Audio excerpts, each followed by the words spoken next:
O que é a consciência, pastor? A consciência é um recurso mental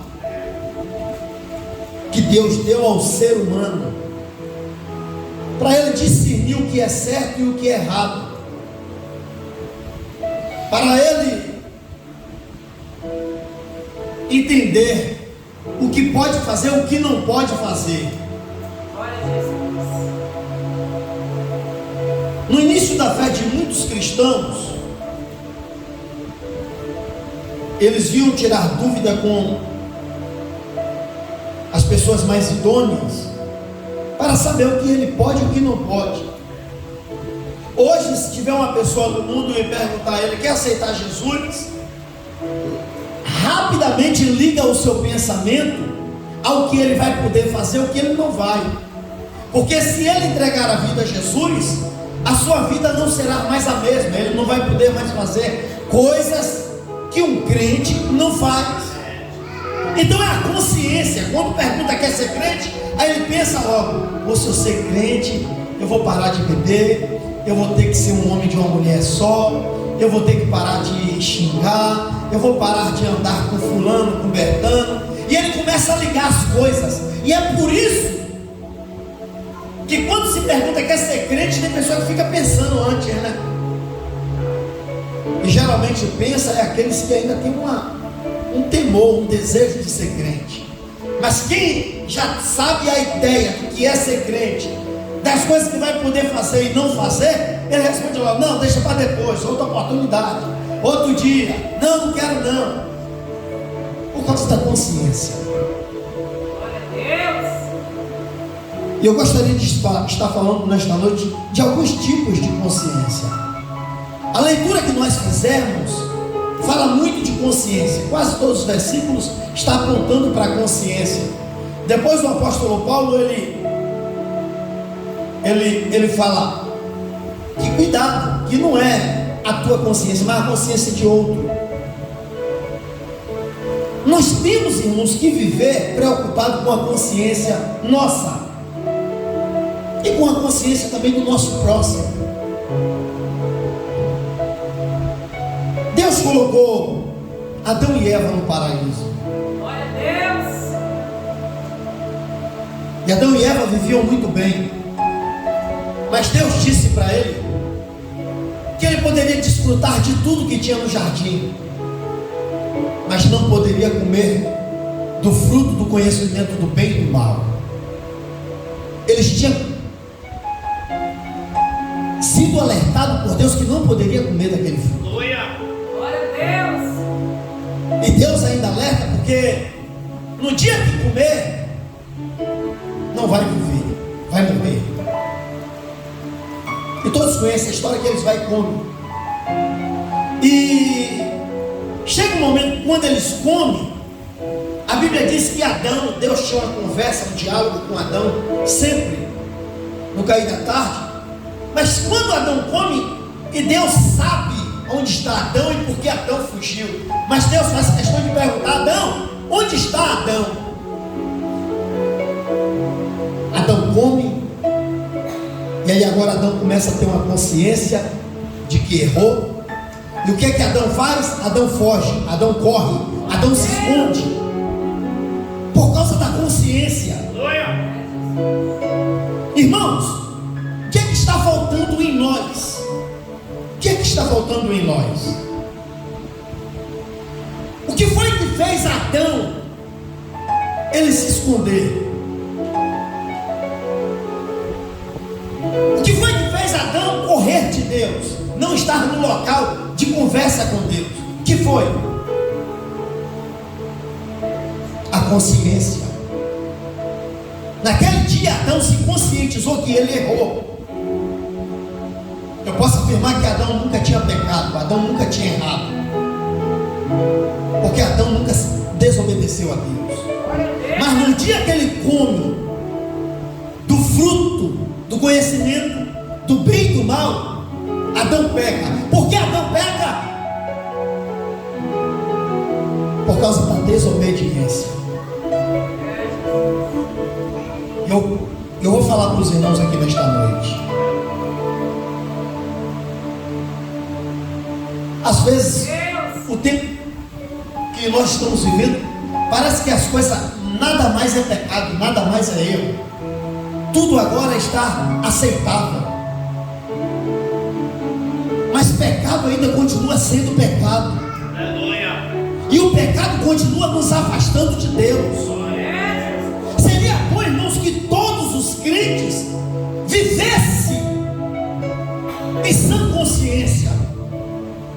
Porque quando a gente está em sã consciência, a gente sabe decifrar o que é e o que não é. Se é pecado ou não é pecado, o que agrada a Deus e o que não agrada. As coisas têm sido analisadas de uma forma que parece que nada mais é pecado. Adulterar não é pecado, mentir não é pecado, tomar cachaça não é pecado, xingar, fazer tantas e tantas coisas não é mais pecado. O ser humano perdeu a sensibilidade do pecado, daquela consciência que errou, que pecou. E nós, irmãos, precisamos se conscientizar que pecado é pecado. E é o pecado que nos afasta de Deus. É o pecado que nos separa de Deus. Exatamente. Foi a consciência que fez com que Adão corresse. Sabe o que está faltando, irmã Janete? É quando a gente pecar, a gente sentir aquela dor do pecado. A dor na consciência. Eu pequei. E se pecares, você tem um advogado para pedir perdão e ele interceder por você.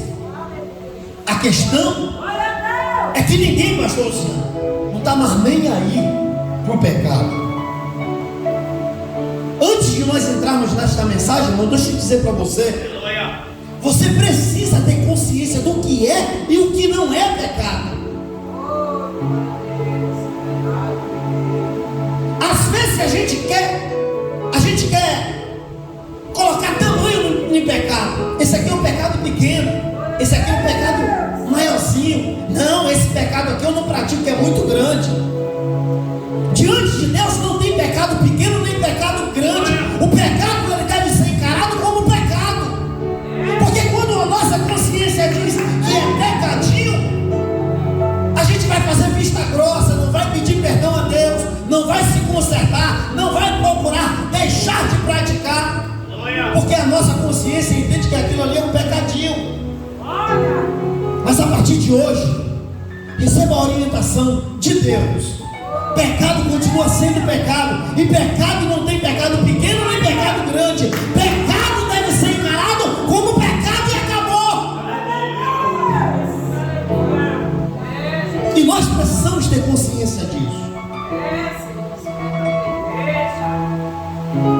O que é consciência fraca? Vamos lá.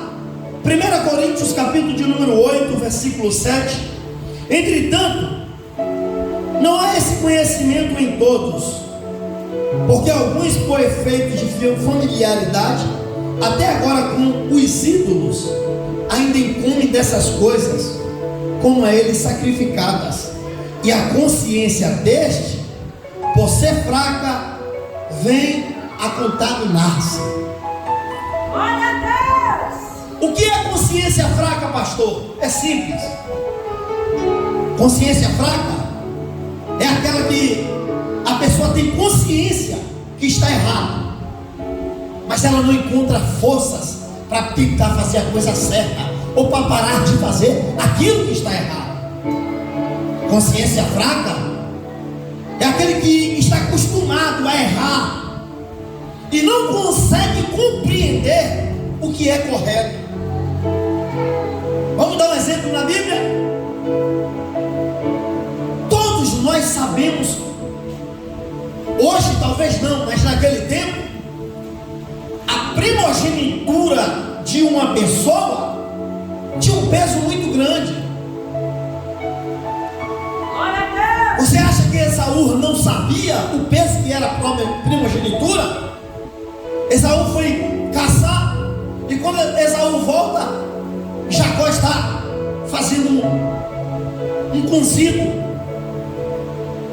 E Esaú chega doido de fome, varrido de fome, me dá isso aí. Ele disse: não, me dá, rapaz. Ele: então me dá, vamos fazer um negócio, vamos fazer uma troca. Eu te dou a comida e tu me dá o direito da tua primogenitura. Esaú não sabia que era errado? Sabia, mas mesmo assim ele foi praticar o que era errado. Vamos fazer o jogo. Depois que ele come, depois que tudo fica bonitinho, que Jacó recebe a bênção, olha Esaú lá. Obrigado. Olha Esaú lá com raiva, caçando Jacó para matar Jacó. Às vezes a gente tem entendimento, irmãos, que é errado o que fazemos, e às vezes não encontramos forças para deixar o erro e começar a fazer a coisa certa. Isso significa que você tem uma consciência fraca, porque uma pessoa que tem uma sã consciência, ela vai querer logo se afastar do pecado, deixar de praticar a coisa errada. Existe também a consciência ineficaz. Hebreus capítulo de número 9, versículo 9. É isto uma parábola para esta época presente? E segundo esta, se oferecem tantos dons como sacrifício, embora estes, no tocante à consciência, sejam ineficazes para aperfeiçoar aquele que presta culto. O que é consciência ineficaz? É quando o indivíduo reconhece o seu erro, e ao invés de ele pedir perdão, se arrepender, pedir perdão e procurar fazer a coisa certa, você sabe o que é que ele faz? Ele vai fazer um pecado maior ainda. Quer um exemplo na Bíblia?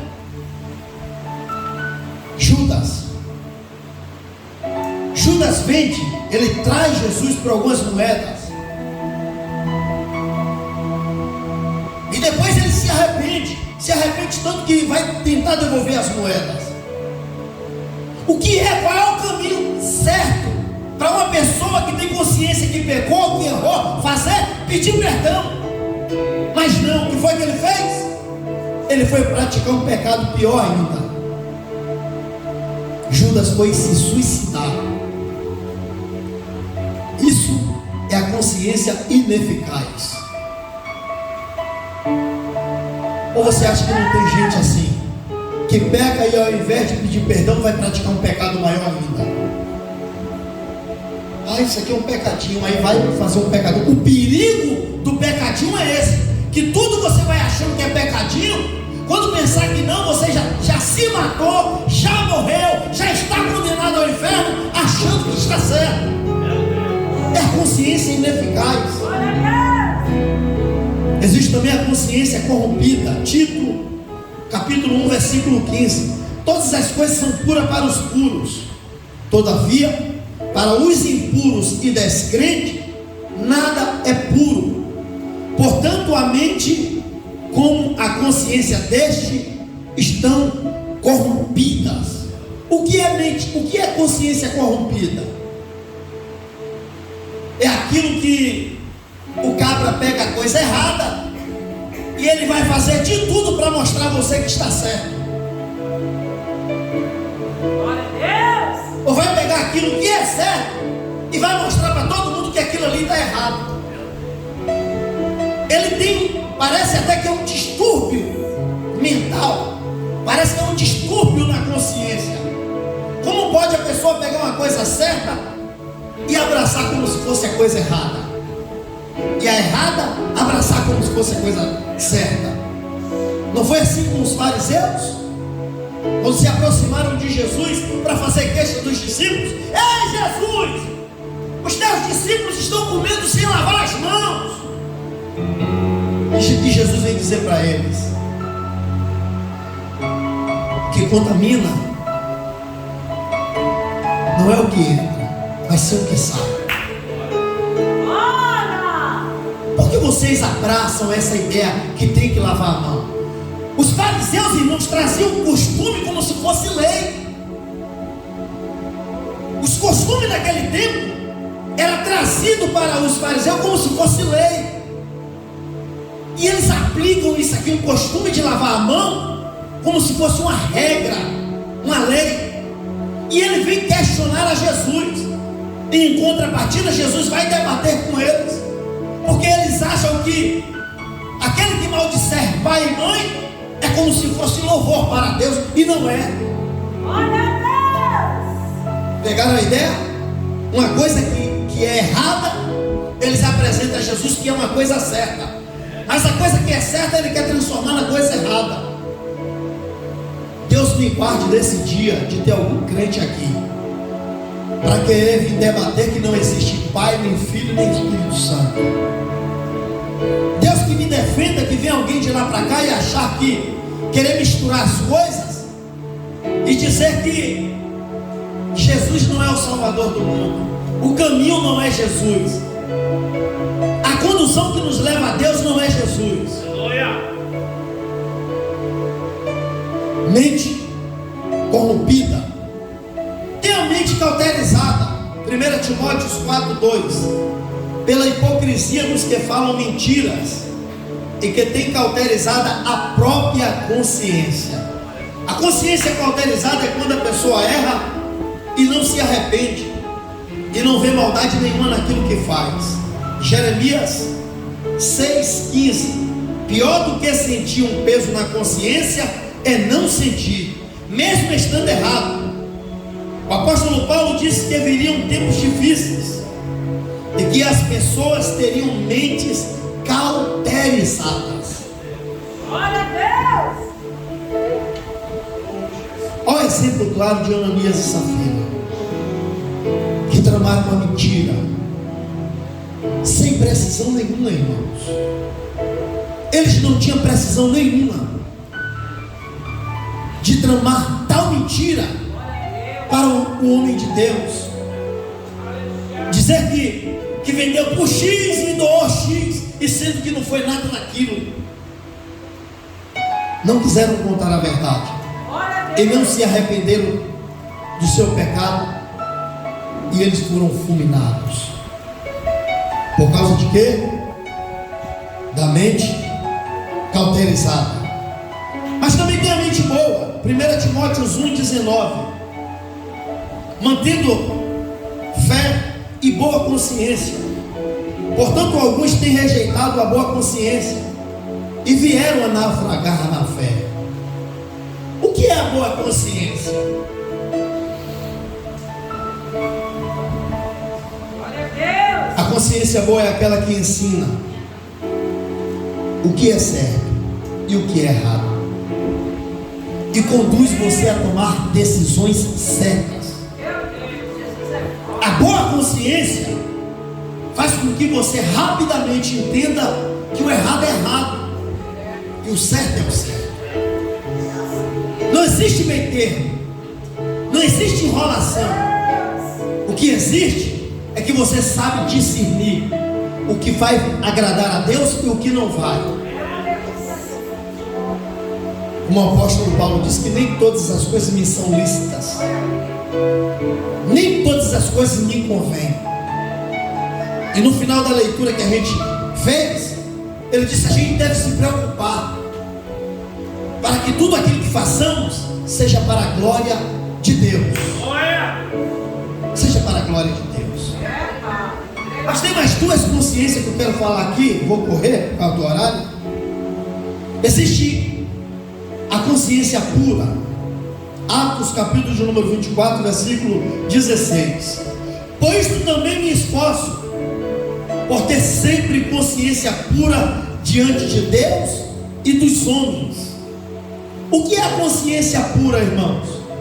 A consciência pura é aquela pessoa que se entregou a Cristo, é aquela pessoa que encontrou o perdão do Senhor, é aquela pessoa que levantou a mão para o Senhor e disse: eu não quero mais viver no pecado. Essa é a consciência pura. A consciência pura é aquela que entregou sua vida a Cristo e não quer mais pecar, não quer mais praticar as coisas erradas. Davi, no Salmo 51, verso 10, ele teve a sua consciência purificada. Depois que pediu perdão ao Senhor. Davi, depois que pecou, ele chorou, pediu perdão. E nesse pedido de perdão, irmãos, eu faço questão de dizer que o pedido de perdão, ele não deve ser meramente no automático. Ajoelhou, Deus perdoa meus pecados. Não. Você deve dar nome aos pecados. Deus, eu te peço perdão porque eu xinguei e não era para xingar. Deus, eu te peço perdão porque eu gritei com meu pai, eu desrespeitei meu pai e não era para desrespeitar. Deus, eu te peço perdão porque eu adulterei. Irmãos, o pedido de perdão a Deus não deve ser um pedido apenas para você usar como escudo. O pedido de perdão a Deus, ele deve ser um pedido de arrependimento. Você se arrepende daquilo que você praticou, aí então você pede perdão a Deus. Se você não tem consciência que você pecou e que não está arrependido, nem vai pedir perdão. Deus, ele vê aqui, ó, se realmente nós pecamos ou não pecamos. Deus vê se o teu pedido é superficial. Porque às vezes, irmãos, eu não sei você, mas às vezes a gente entra na igreja, tem um labor do dia a dia, às vezes a gente se chateia, a gente fala o que não é para falar. E quando a gente ajoelha aqui, sabe que nós vamos adorar a Deus, nós vamos entrar no Santo do Santo. E aí, a nossa consciência acusa: você pecou tanto hoje, vai entrar num lugar tão puro. Aí você vai orar, Kleber, e vai pedir perdão a Deus, apenas para se fazer digno de estar diante de Deus. E o nosso pedido, Maiane, não pode ser assim. Ah, mas é muito bom eu ajoelhar, pedir perdão a Deus, me purificar, me lavar e depois apresentar a Ele um louvor. O pensamento é até bom, mas o pedido de perdão não é certo. A gente pede perdão é quando realmente a gente se arrepende. Não adianta pedir perdão se não se arrepender. É preciso se arrepender. Vou pular para a última, para a gente finalizar. Precisamos ter uma consciência responsável. Todos nós precisamos se responsabilizar por tudo em nossa vida. A mente responsável é a qual, pastor? Romanos, capítulo de número 13, versículo 5. É necessário que ele seja sujeito, não somente por causa do temor da punição, mas também por dever de consciência. A consciência responsável é quando a pessoa já sabe que tudo que ela faz vai ter uma consequência. Meu Deus. Preste atenção aqui, irmãos. A gente fecha. A consciência responsável, ela vai ter noção do que ela vai fazer, vai causar mal a quem? Vai gerar o quê? Qual é o fim disso aqui? A consciência responsável, irmã Sandra, ela calcula antes o que é que aquilo pode produzir no futuro para ela. Meu Deus. Ou seja, eu mencionei aqui a semana retrasada que nós somos responsáveis por todos os nossos atos, por todas as atitudes que o nosso corpo toma, por todo o comportamento que o nosso corpo passa. Nós somos responsáveis. E a consciência responsável, ela não vai agir de qualquer maneira. ela não vai agir de uma maneira fraca, de uma maneira cauterizada. Glória a Deus. Ela vai agir de uma maneira responsável. O que é que os crentes precisam hoje? É ter uma consciência responsável. E aqui, irmãos, não é na igreja que fala. Aqui toda a nossa maneira de viver, seja lá fora, seja aqui dentro, seja dentro de casa, nós precisamos ter uma consciência sadia. Nós precisamos ter uma consciência responsável. Nós precisamos entender que tudo que nós passamos vai ter consequência. E consequência essa, boa ou ruim. E é sobre nossa consciência que nós vamos ser julgados naquele grande dia. Dá só um exemplo aqui. Davi, ele desejou um certo tempo tomar água das portas de Belém. Às vezes a gente está no dia a dia trabalhando, às vezes a gente sente o desejo de tomar algo naquele momento que a gente não tem condição nenhuma, nenhum ambiente permite. Mas às vezes nunca bateu em sua mente um desejo assim de você tomar uma água de coco, de tomar um energético de coco com açaí?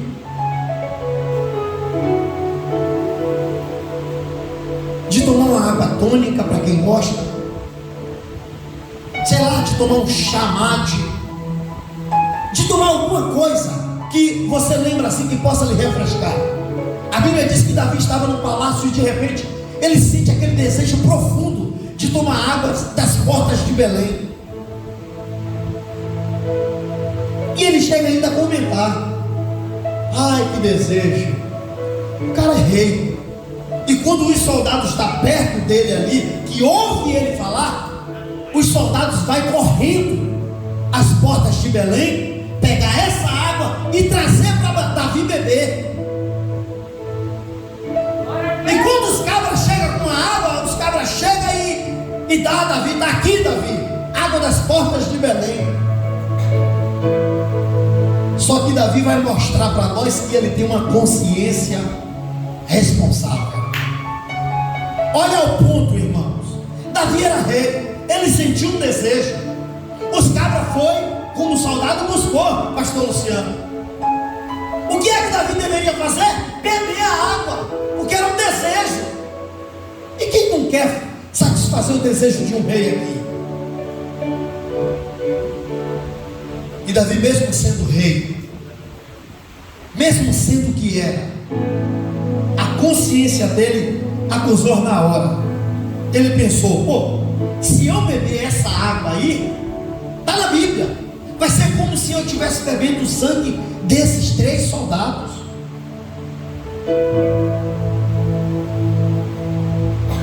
Aí ele disse para o soldado: não vou beber não. Não vou beber porque a ida de vocês até lá foi uma ida perigosa. Vocês entraram na terra dos inimigos. Então não cabe a mim tomar esta água, porque eu sei, eu tenho consciência que vocês passaram risco de vida. Vocês correram risco de vida para trazer essa água para o meu bebê. E eu não sou louco de beber dessa água. Davi pega a água e faz o quê? Oferece ao Senhor e derrama. Eu não vou beber esta água, mas eu vou oferecer ela ao Senhor. Porque da onde eles estavam para chegar às portas de Belém, eles tinham que enfrentar inimigo e poderia não voltar de lá. E Davi teve esta consciência responsável. Irmãos, nem tudo que parece que é bom, nem tudo que parece que é. É por isso que a Bíblia diz: nem tudo que parece ser bom é lícito para nós. Nem tudo que parece que, sabe, não é pecado, às vezes é.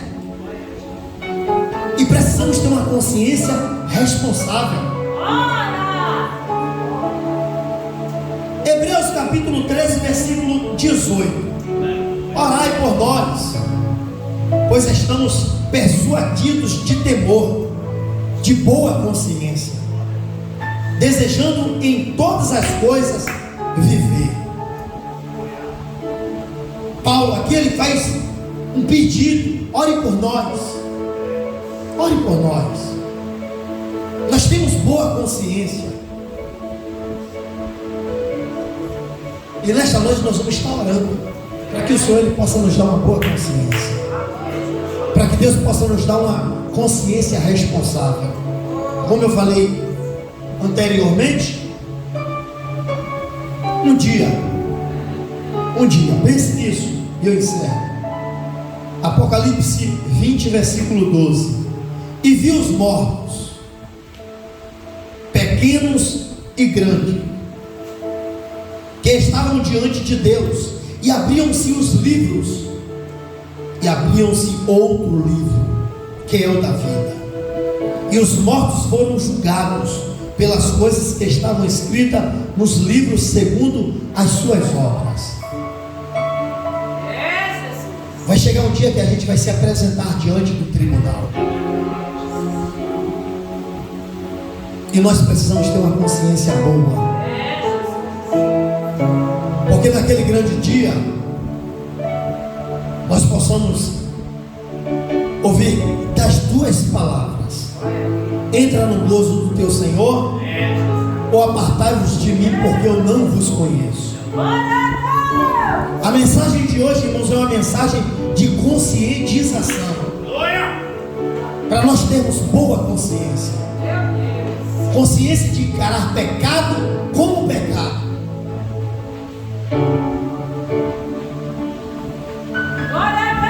Não podemos fazer vista grossa dos pecados, mas devemos encarar pecado como pecado. E é o pecado que pode sentenciar a gente para o inferno, para viver uma vida inteira. Porque a vida que nós passamos aqui é passageira, passa muito rápido. Ainda hoje botaram uma foto no grupo aqui de quando eu tinha aproximadamente 10 a 11 anos de idade. E parece que foi ontem que tiraram essa foto. Muito rápido. Não alcancei o pai de meu pai, a mãe de meu pai. Meu pai, o mês que vem, ele vai fazer 90 anos. E ele mesmo já abriu a boca para mim e disse: meu filho, eu não vou viver muito não. E eu sempre do lado dele disse: o senhor vai viver muito, se prepare para viver mais uns 40, 50 anos aí. E ele dava risada: hahaha, tu tá doido. A vida aqui é passageira, passa muito rápido. Para você que é jovem, eu era jovem ontem, eu já estou coroa, já estou beirando 50. E foi rapidinho, irmãos, foi rápido. E segundo a ciência, o tempo vai passar mais rápido ainda. Ou você ainda não notou isso?